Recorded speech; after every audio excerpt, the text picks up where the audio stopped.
Good പ്രേസ്കർ. എൻ്റെ പേര് മഞ്ജു. ദൈവത്തിന്റെ നാമത്തിന് മഹത്വം ഉണ്ടാകട്ടെ. യേശുക്രിസ്തു മാനവരാശിയെ വളരെയധികം സ്നേഹിക്കുന്നു. യേശുവിൻ്റെ സ്നേഹത്തിന്റെ അളവ് മനസ്സിലാക്കാൻ ഡെപ്ത് അതിൻ്റെ എന്താ പറയാ ഒരു എത്രമാത്രം ഉണ്ട് എന്ന് മനസ്സിലാക്കാൻ ഒരു വ്യക്തിയെ കൊണ്ട് ഒരിക്കൽ പോലും സാധിക്കത്തില്ല. കാരണം ദൈവത്തിന്റെ സ്നേഹമാണ്. യേശുക്രിസ്തു ദൈവമാണ്, യേശുവിൻ്റെ സ്നേഹമാണ്. അല്ലാതെ നമ്മളെ വളരെയധികം സ്നേഹിക്കുന്നു. യേശുവിനെ മനസ്സിലാക്കുകയാണെങ്കിൽ, യേശുവിൻ്റെ അടുത്തേക്ക് വരികയാണെങ്കിൽ നമ്മൾ മനുഷ്യവർഗം ആയിരിക്കുന്ന സകല ബോണ്ടേജുകളും സകല ബന്ധനങ്ങളും എല്ലാം അഴിഞ്ഞു പോകും അല്ലെ. അപ്പൊ നമ്മളെ പാപത്തിന്റെയും ശാപത്തിന്റെയും അസുഖങ്ങളുടെയും മരണത്തിന്റെയും എല്ലാ പിടിയിൽ നിന്ന് നമ്മൾ രക്ഷപ്പെടുക ചെയ്യുന്നു. അപ്പൊ മനുഷ്യവർഗം യേശുവിനെ മനസ്സിലാക്കണം. മനസ്സിലാക്കി നമ്മൾ അക്സെപ്റ്റ് ചെയ്യുമ്പോൾ, സ്വീകരിക്കുമ്പോഴാണ് നമ്മൾക്ക് എന്താ പറയുക സ്വാതന്ത്ര്യം കിട്ടുന്നത്. പക്ഷേ മനുഷ്യവർഗത്തെ യേശു ആരെന്ന് മനസ്സിലാക്കിക്കാതിരിക്കാൻ ശ്രമിക്കുന്ന ഒരാളുണ്ട്. ആരാന്ന് വെച്ച് കഴിഞ്ഞാൽ പിശാച്. മനുഷ്യര് യേശുവിനെ മനസ്സിലാക്കി കഴിഞ്ഞാൽ, യേശു രാജാതി രാജാവാണെന്നും ദൈവമാണെന്നും മനസ്സിലാക്കി കഴിഞ്ഞാൽ, നമ്മൾ ആയിരിക്കുന്ന ബന്ധനത്തിൽ നിന്ന് നമുക്ക് മോചിതരാകും എന്നും അറിയാവുന്നത് കൊണ്ട് പിശാച് മനുഷ്യരെ പല രീതിയിലും തടയാൻ വേണ്ടി ശ്രമിക്കും അല്ലെ. പലതരത്തിലുള്ള ഐഡിയാസും പലതരത്തിലുള്ള കാര്യങ്ങളൊക്കെ നമ്മുടെ മനസ്സിലേക്ക് ഇടും. ബൈബിൾ വേർഡ് തന്നെ എടുത്തിട്ട് അത് ട്വിസ്റ്റ് ചെയ്തിട്ട് അതിന് കുറെ കളറും ടേസ്റ്റും എല്ലാം കൊടുത്തിട്ട് അവന്റെ ഐഡിയയിലേക്ക് കൊണ്ടുവന്നിട്ട് അത് പ്രസന്റ് ചെയ്യും മനുഷ്യർക്ക് അല്ലെ. അങ്ങനെ അത് കൈ കിട്ടുന്ന അത് കാണുന്ന ആൾക്കാര് വിചാരിക്കും, ഓ കറക്റ്റ് ആയിരിക്കുമല്ലോ എന്ന് വിചാരിച്ച് യേശുവിനെ മനസ്സിലാക്കാൻ, യേശുവിന്റെ അടുത്തേക്ക് വരാനൊന്നും ശ്രമിക്കത്തില്ല. അപ്പൊ അതുപോലത്തെ ഒരു വേർഡ് എടുത്തിട്ട് സൈറ്റൻ എന്താ പറയാ ഒന്ന് വളച്ചൊടിക്കാൻ ശ്രമിച്ചുകൊണ്ടിരിക്കുന്നുണ്ട്. അങ്ങനത്തെ ഒരു വേർഡാണ് ഇങ്ങനെ യേശുക്രിസ്തുവിനെ പറഞ്ഞിരിക്കുന്നത്. ഞാൻ എൻ്റെ പിതാവ് എന്നെക്കാളും ഗ്രേറ്റ് ആണെന്നുള്ളൊരു വേർഡ് അല്ലെ. നമുക്കറിയാം യോഹന്നാന്റെ സുവിശേഷം 14-ാമത്തെ ചാപ്റ്ററിൽ യേശു പറഞ്ഞിരിക്കുന്ന ഒരു വേർഡാണ് എൻ്റെ പിതാവ് എന്നെക്കാളും ഗ്രേറ്റർ ആണ് എന്നുള്ളത്. അപ്പൊ അതിനിങ്ങനെ വളച്ചൊടിച്ച് തിരിച്ച് എന്നിട്ട് ചില ആൾക്കാരൊക്കെ യേശുവിനെ പറ്റി നോക്കൂ, യേശു തന്നെ പറഞ്ഞിട്ടില്ലേ യേശു ദൈവത്തെക്കാളും ചെറുതാണെന്നുള്ള കാര്യം, പിന്നെ എങ്ങനെ യേശു ദൈവം, അങ്ങനെയുള്ള കാര്യങ്ങളൊക്കെ പറയുന്നുണ്ട്. അതിനെപ്പറ്റിയാണ് പെട്ടെന്നൊന്ന് പറയാൻ വേണ്ടി ഞാൻ ഉദ്ദേശിക്കുന്നത്. അതാണ് ഇന്നത്തെ ടോപ്പിക്ക്. മുമ്പോട്ട് പോകുന്നതിന് മുമ്പ് നമുക്കൊന്ന് പ്രാർത്ഥിച്ചതിന് ശേഷം സംസാരിക്കും. കർത്താവ് സമയത്തിന് നന്ദി പറയുന്നു. അങ്ങനെ പോലെ ഒരു വേറെ ദൈവമില്ല കർത്താവ്. നിങ്ങളുടെ സ്നേഹത്തിന് നന്ദി പറയുന്നു കർത്താവ്. ഞങ്ങൾക്ക് വേണ്ടി ബൈബിൾ തന്നെ നന്നായിട്ട് നന്ദി പറയുന്നു കർത്താവ്. ഞങ്ങൾക്ക് ബൈബിൾ വായിക്കാൻ സാധിക്കുന്നു, ഞങ്ങളുടെ കൈകളിലും ഉണ്ട് കർത്താവ്. പക്ഷേ കർത്താവ് ബൈബിള് എടുത്ത് വായിക്കാനോ കൈ ഒന്ന് കൊണ്ടു നടക്കാനോ അവകാശമില്ലാത്ത ഒരുപാട് ആൾക്കാരുണ്ട് ലോകത്ത്. അവരുടെ എല്ലാം ഇടയ്ക്ക് കർത്താവ് ഞങ്ങൾക്ക് ഇങ്ങനത്തെ ഒരു അവസരം ഒരു അവകാശവും എല്ലാം തന്നതിനായിട്ട് കർത്താവ് നന്ദി പറയുന്നു കർത്താവ്. നന്ദി പിതാവേ. ലോർഡ് കർത്താവെ, ഞങ്ങൾ പ്രാർത്ഥിക്കുക കർത്താവ്, ഇന്ന് എല്ലാവരും അങ്ങിലേക്ക് വരട്ടെ. അങ്ങയുടെ വചനം വളരെ സ്പീഡായിട്ട് ഈ ലോകത്ത് എല്ലായിടത്തും നിറയട്ടെ കർത്താവിന് ഗ്ലോറിഫൈ ചെയ്യപ്പെടട്ടെ കർത്താവ്. Thank you Jesus master. എന്നെ കേൾക്കുന്നവരോട്ടെല്ലാം നന്ദി പറഞ്ഞു യേശു നാമത്തിൽ. നമ്മൾ യോഹന്നാൻ എഴുതിയ സുവിശേഷത്തിലേക്ക് വരുമ്പം 14-ാമത്തെ ചാപ്റ്റർ ആദ്യം നമുക്ക് 7 തൊട്ട് 9 വരെ ഉള്ള വാക്കുകൾ വായിക്കാം. യോഹന്നാൻ എഴുതിയ സുവിശേഷത്തിന്റെ 14-ാമത്തെ ചാപ്റ്ററിന്റെ 7 തൊട്ട് 9 വരെയുള്ള വാക്കുകൾ ആദ്യം, അത് കഴിഞ്ഞ് 28-ാമത്തെ വാക്ക്. ഇതിങ്ങനെ പറയുന്നത്, യേശുവിന്റെ വാക്കുകളാണ്, ശിഷ്യന്മാരുമായിട്ട് സംസാരിക്കുന്നതാണ്. നിങ്ങൾ എന്നെ അറിഞ്ഞു എങ്കിൽ എൻ്റെ പിതാവിനെയും അറിയുമായിരുന്നു. ഇന്നു മുതൽ നിങ്ങൾ അവനെ അറിയുന്നു, അവനെ കണ്ടുമിരിക്കുന്നു എന്ന് പറഞ്ഞു. ഫിലിപ്പോസ് അവനോട്, കർത്താവേ, പിതാവിനെ ഞങ്ങൾ കാണിച്ചു തരയണം, എന്നാൽ ഞങ്ങൾക്കും മതി എന്ന് പറഞ്ഞു. യേശു അവനോട് പറഞ്ഞത്, ഞാൻ ഇത്രകാലം നിങ്ങളോട് കൂടി ഇരുന്നിട്ടും നീ എന്നെ അറിഞ്ഞില്ലല്ലോ ഫിലിപ്പോസേ. എന്നെ കണ്ടൻ പിതാവിനെ കണ്ടിരിക്കുന്നു, പിന്നെ പിതാവിനെ ഞങ്ങൾക്ക് കാണിച്ചു തരണം എന്ന് നീ പറയുന്നത് എങ്ങനെ? 28-ാമത്തെ വാക്ക് ഇങ്ങനെ പറഞ്ഞത്, ഞാൻ പോകുകയും നിങ്ങളുടെ അടുക്കൽ മടങ്ങി വരികയും ചെയ്യും എന്ന് ഞാൻ നിങ്ങളോട് പറഞ്ഞത് കേട്ടുവല്ലോ. നിങ്ങൾ എന്നെ സ്നേഹിക്കുന്നു എങ്കിൽ പിതാവിന്റെ അടുക്കൽ പോകുന്നതിനായി നിങ്ങൾ സന്തോഷിക്കുമായിരുന്നു. പിതാവ് എന്നെക്കാൾ വലിയവനല്ലോ. അപ്പം നമ്മൾ കുറച്ചു മുമ്പ് വായിച്ച 9-ാമത്തെ വാക്കില് യേശു ഇങ്ങനെ പറഞ്ഞിരിക്കും, എന്നെ കണ്ടവൻ പിതാവിനെ കണ്ടിരിക്കുന്നു എന്ന് പറയുന്നു. 28-ാമത്തെ വാക്കിലേക്ക് വരുമ്പോൾ യേശു ഇങ്ങനെ പറഞ്ഞിരിക്കും, പിതാവ് എന്നെക്കാൾ വലിയവനല്ലോ. അപ്പൊ ഈ വാക്ക് പിതാവ് എന്നെക്കാൾ വലിയവനല്ലോ എന്നുള്ള വാക്ക് എടുത്തിട്ടാണ് വളച്ചു തിരിച്ചു ചുരുട്ടിയിട്ടാണ് ആൾക്കാർ പറയുന്നത്. മനുഷ്യരെ കുറ്റം പറഞ്ഞിട്ട് കാര്യമില്ല, പിശാച് പിശാച് അതിന്റെ ആൾക്കാരുടെ മനസ്സിലേക്ക് ഇടുന്ന ഓരോ തോന്നലുകൾ അല്ലെ. ഇങ്ങനെയാണ് പറയുന്നത്.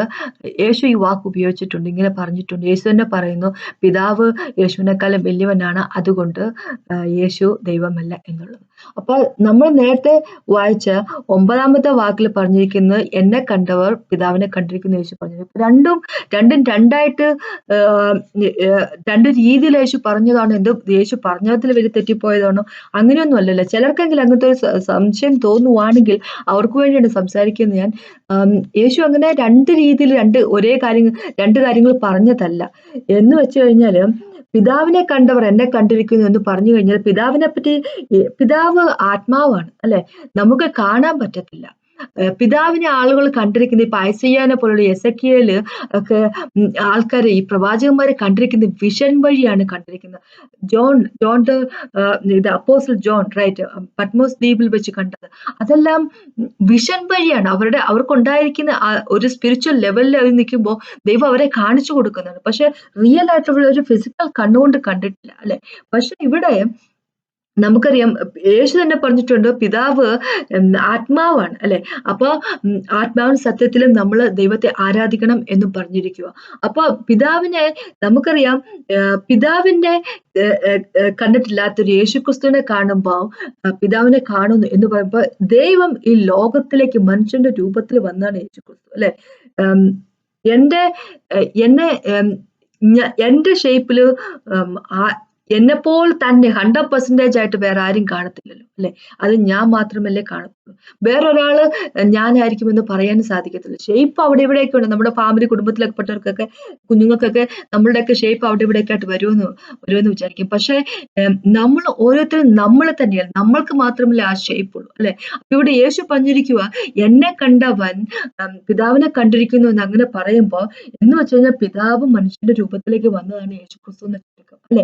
ഇനിയിപ്പോ ഗ്രേറ്റർ ആണ്, എന്നെക്കാളും വലിയവനാണ് പിതാവ് എന്ന് യേശുക്രിസ്തു പറഞ്ഞു എന്തുകൊണ്ടാണ് എന്ന്, അതിനെപ്പറ്റിയാണ് നമുക്കിന്ന് സംസാരിക്കാനുള്ളത്. അപ്പൊ യേശു പറയുകയാണ്, ഇപ്പൊ ഇതിന്റെ അകത്ത് ഈ 9-ാമത്തെ വാക്കിൽ യേശു പറഞ്ഞിരിക്കുന്നു, എന്നെ കാണുന്നവർ പിതാവിനെ കണ്ടിരിക്കുന്നു. അപ്പൊ രണ്ട് കാര്യങ്ങളാണ് ഇവിടെ നമുക്ക് കമ്പയർ ചെയ്യാനുള്ളത്. പേഴ്സണാലിറ്റി വെച്ചിട്ടാണോ, അല്ലെ പേഴ്സൺ എന്നുള്ള രീതിയിലാണോ യേശു അത് പറഞ്ഞത്, അത് പൊസിഷൻ അല്ലെ, യേശു ഹോൾഡ് ചെയ്യുന്ന ഓഫീസ്, ആ പൊസിഷൻ, അതിനെപ്പറ്റിയാണോ ഗ്രേറ്റർ എന്ന് യേശു പറഞ്ഞിരിക്കുന്നത്. ഇപ്പൊ ഇവിടെ നമ്മൾ പറഞ്ഞു, പിതാവിന്റെ മനുഷ്യരൂപമാണ് യേശുവെങ്കിൽ, പിതാവിന്റെ പേഴ്സണാലിറ്റി മനുഷ്യരൂപത്തിൽ വന്നതാണെങ്കിൽ, എബ്രായർക്ക് എഴുതിയ ലേഖനത്തിൽ 1-ാമത്തെ ചാപ്റ്ററിലേക്ക് വരുമ്പോ 3-ാമത്തെ വാക്കില് മലയാളത്തിൽ ഇങ്ങനെ പറഞ്ഞിരിക്കുന്നത്, അവന്റെ തേജസ്സിന്റെ പ്രഭൻ തത്വത്തിന്റെ മുദ്രയും ആവുന്നു എന്ന് പറഞ്ഞിട്ട്. പക്ഷെ അപ്പൊ നമുക്ക് KJV NKJV പോലുള്ള ബൈബിളിലേക്ക്, ന്യൂ കിങ് ജെയിംസ് അല്ലെങ്കിൽ കിങ് ജെയിംസ് വേർഷനിലേക്കൊക്കെ പോകുമ്പോഴേക്ക് പറഞ്ഞിരിക്കുന്ന, യേശു ദൈവത്തിന്റെ എന്താ പിന്നെ എക്സ്പ്രസ് ഇമേജ് ആണ്. പേഴ്സൺ, ദൈവം എന്ന പേഴ്സന്റെ അല്ലെ, ഞാൻ എന്ന പേഴ്സൺ എന്ന് പറഞ്ഞ ദൈവം എന്ന പേഴ്സന്റെ എക്സ്പ്രസ് ആയിട്ടുള്ള ഇമേജ് ആണ്. ദൈവത്തെ തന്നെ ഒരു മനുഷ്യന്റെ രൂപത്തിൽ എക്സ്പ്രസ് ചെയ്തതാണ് യേശു എന്ന് പറഞ്ഞിട്ടുണ്ട്. അപ്പൊ കൊളോസ്യർക്ക് ലേഖനത്തിൽ 1-ാമത്തെ ചാപ്റ്ററിന്റെ 15-ാമത്തെ വാക്കിൽ അങ്ങനെ തന്നെ പറഞ്ഞിരിക്കുന്നത്, യേശു ദൈവത്തിന്റെ ഇമേജ് ആണ്, പ്രതിമയാണ്, പ്രതിരൂപമല്ല പ്രതിമയാണ് അല്ലെ. ദൈവം മനുഷ്യനായിട്ട് വന്നതാണ് യേശു എന്ന് പറഞ്ഞിട്ടുണ്ട് അല്ലെ. അപ്പോ ഇവിടെ പിന്നെ പറയുന്നത് എന്താന്ന് വെച്ച് കഴിഞ്ഞാല്, പിന്നെ അടുത്ത ചാൻസ് പോസിബിലിറ്റി എന്താ പറഞ്ഞ, യേശുക്രിസ്തു പറഞ്ഞു, ഞാൻ പിതാവ് എന്നെക്കാളും വിലയെന്ന് പറയുമ്പോ പൊസിഷന്റെ സ്ഥാനം വെച്ചിട്ട്, പൊസിഷൻ വെച്ചിട്ട് അല്ലെ, യേശു ഹോൾഡ് ചെയ്യുന്ന, യേശു ആയിരിക്കുന്ന ഓഫീസ്. നമുക്കറിയാം, യേശു ലോകത്തുണ്ടായിരുന്നപ്പോ പരിപൂർണമായിട്ടുള്ള ഒരു മനുഷ്യനായിരുന്നു, പരിപൂർണനായിട്ടുള്ള ദൈവം ആയിരുന്നു. രണ്ട് ഡ്യുവൽ നേച്ചർ, രണ്ടും ഒരേപോലെ, ഒരേ സ്വഭാവം, ഒരേ സമയത്ത് ദൈവം കൈകാര്യം ചെയ്തിട്ടുണ്ട്. അത് ദൈവത്തിന് മാത്രം സാധിക്കുന്ന കാര്യമല്ല. ഒരു മനുഷ്യർക്ക് ദൈവത്തെ പോലെ ബിഹേവ് ചെയ്യാൻ ഒരു കാലത്ത് സാധിക്കാതെ. പക്ഷെ യേശു 100% ദൈവമായിരുന്നു, 100% മനുഷ്യനുമായിരുന്നു. അപ്പൊ ആ മനുഷ്യന്റെ ഹ്യൂമൻ നേച്ചർ വെച്ച് നോക്കുമ്പോൾ, ഹ്യൂമാനിറ്റി എടുത്ത് നോക്കുമ്പോൾ, പിതാവിനേക്കാളും ദൈവമാണ്, ദൈവത്തെക്കാളും ഒരുപാട് താഴെയാണ്. അതുകൊണ്ട് ആ ഹ്യൂമൻ നേച്ചറിനെ പറ്റിയാണ്, ഹ്യൂമൻ ആയിട്ട് നിന്നുകൊണ്ടാണ് യേശു ക്രിസ്തു മനുഷ്യനായിട്ട് നിന്നുകൊണ്ട്, ആ മനുഷ്യ സ്വഭാവം, മനുഷ്യൻ എന്നുള്ളത് പിതാവിനേക്കാളും ചെറുതാണെന്നാണ് യേശു ക്രിസ്തു ഇവിടെ പറഞ്ഞിരിക്കുന്നത്. പക്ഷെ ദൈവം എന്നുള്ള ആ നേച്ചറും, ദൈവത്തിന്റെ ക്യാരക്ടർ, യേശുവിൽ ഉണ്ടായിരുന്ന ക്യാരക്ടർ, അത് ഒരേപോലെയാണ്, പിതാവുമായിട്ട് ഒരേപോലെയാണ് അല്ലെ. അപ്പൊ യേശുവിന് ഈ ലോകത്തിലേക്ക് മനുഷ്യന്റെ രൂപത്തിൽ വന്നപ്പോൾ ഒരുപാട് ഉപേക്ഷിച്ചു. ഒരുപാട് തന്നെ ഒന്നുമല്ലാതാക്കി. നമുക്ക് ഫിലിപ്പിയർക്കെഴുതിയ ലേഖനത്തില് പോൾ എഴുതിയിരിക്കുന്ന ദൈവം തന്നെ യേശു മനുഷ്യന്റെ രൂപത്തിലേക്ക് വന്നു. തന്നെ എംപ്റ്റി ചെയ്തുകൊണ്ട്, ഒന്നുമല്ലാതാക്കിക്കൊണ്ട്, വളരെ താഴ്ന്നുകൊണ്ട് ക്രോസ് ഓഫ് കാൽവരിയില് ഒരു മനുഷ്യനെ പോലെ മരിച്ചു. അല്ല, അത്രയ്ക്കധികം ക്രോസ് ഓഫ് കാൽവരിയിലെ മരണം എന്ന് പറഞ്ഞാല് നൊട്ടോറിയസ് ആയിട്ടുള്ള ക്രിമിനൽസിന് കൊടുക്കുന്ന, സമൂഹത്തിൽ ഒന്നിനും കാശിന് കൊള്ളാൻ നടക്കുന്ന ആൾക്കാർ, കൊലപാതകൾക്കും മോശപ്പെട്ട രീതി ജീവിക്കുന്ന വ്യക്തികൾക്കും ക്രിമിനലുകൾക്ക് അല്ലെ കുറ്റകരമായിട്ടുള്ള കാര്യങ്ങൾ ചെയ്യുന്നവർക്ക് കൊടുക്കുന്ന മരണമായിരുന്നു കാൽവറിയിലെ എന്താ പറയുക ക്രൂശിലേറ്റുക എന്ന് പറഞ്ഞ പോലെ അങ്ങനെയുള്ള മരണം. ആ ഒരു മരണമാണ് യേശുക്രിസ്തുവിനെ മനുഷ്യരും വിധിച്ചത്. ഒന്ന് വിചാരിച്ചു നോക്കിയേ. അതുപോലെ അതൊരു അവസ്ഥയിലേക്ക് താഴ്ന്നു, തന്നെ താഴ്ത്തി യേശുക്രിസ്തു മനുഷ്യന്റെ രൂപം എടുത്തു അല്ലെ. അപ്പൊ ആ മനുഷ്യന്റെ രൂപവുമായിട്ടാണ് ഇവിടെ യേശുക്രിസ്തു എന്താ പറയുക പിതാവിനെ കമ്പയർ ചെയ്തിട്ട് പറയുന്നത്, എന്റെ പിതാവ്, ഞാൻ എന്റെ മനുഷ്യന്റെ രൂപത്തിൽ നിൽക്കുമ്പോൾ, മനുഷ്യ രൂപത്തിൽ ഞാൻ നിൽക്കുമ്പോൾ എന്റെ പിതാവ് ദൈവമാണ് അല്ലെ.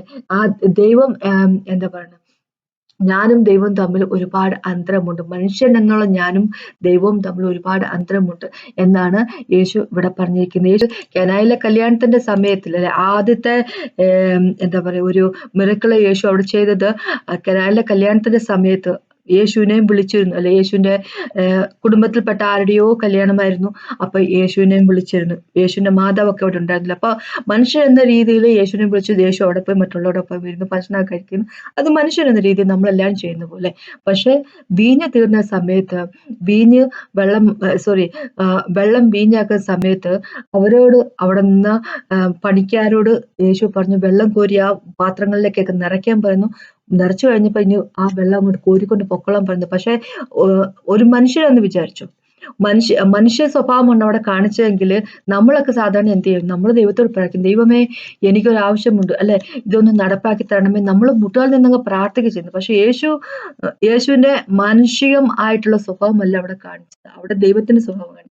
എന്ന് പറഞ്ഞു കഴിഞ്ഞാല് യേശു അവിടെ പ്രാർത്ഥിക്കുന്നതായിട്ട് നമ്മൾ കാണുന്നില്ല അല്ലെ. യേശു കൽപ്പിക്കുകയാണ് ചെയ്യുന്നത്.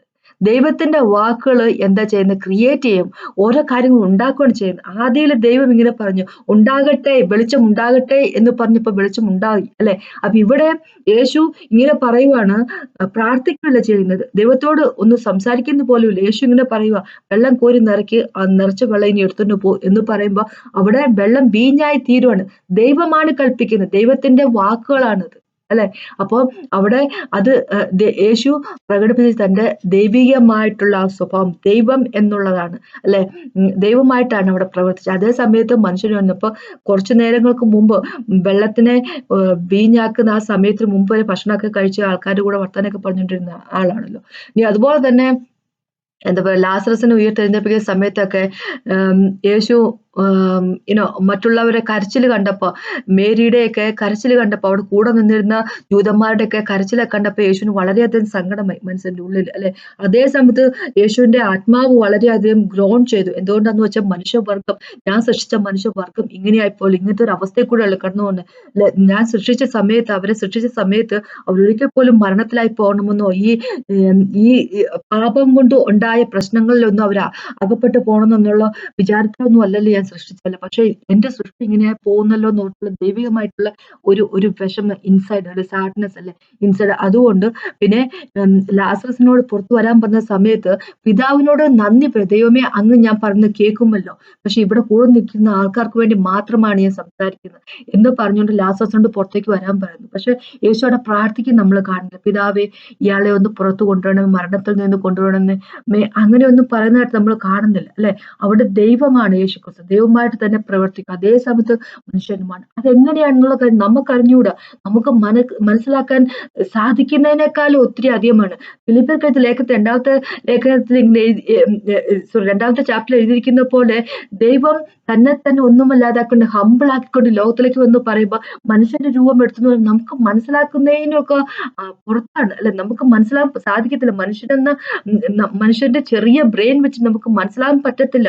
നമ്മുടെ വിശ്വാസം കൊണ്ട് നമ്മൾ ദൈവത്തിൽ വിശ്വസിക്കുമ്പോൾ ഹോളി സ്പിരിറ്റ് ഗോഡ് കുറച്ച് കാര്യങ്ങളായിട്ട് നമുക്ക് ഇത് പറഞ്ഞു തന്നുകൊണ്ടേയിരിക്കും അല്ലെ. നമ്മുടെ വിശ്വാസത്തെ ദൈവത്തിന്റെ കണ്ണുകൾ കൊണ്ട് കണ്ടെങ്കിൽ മാത്രമേ നമുക്ക് മനസ്സിലാകത്തുള്ളൂ.